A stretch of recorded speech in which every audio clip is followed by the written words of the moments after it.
mana shu konvertni buklab turib, o'zimga esdalikka olib qo'ysam, o'sha oldingi sonda qatnashib, nima deydi, aytilgan gaplar mana shu sahnada baribir o'sha bor gapni aytdim, to'g'risi. Shuning uchun bugungi mana shu sahnada turgan do'stlarimga, ishtirokchilarga endi bu konvert ichida kim borligini biz bilmaymiz, hech kim bilmaydi. Shuning uchun balki men bo'lishim mumkin, balki mana shu yerda turgan ishtirokchilar bo'lishi mumkin. Bugun hech kim xafa bo'lmasin, ya'ni ishtirokchilar bu sahnani o'sha aytganimdek men tark etaman. Rahmat.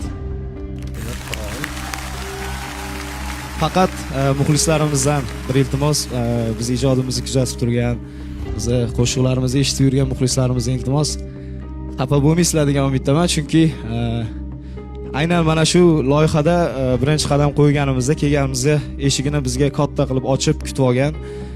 Men o'ylaymanki, bizni aka-ukachiligimiz, do'stligimiz aynan bu proyekt ustiga qurilmagan. Shuning uchun biz tashqarida har doim qalin do'stlarmiz. Men sizlarni har doim qo'llab-quvvatlagani kelaman albatta.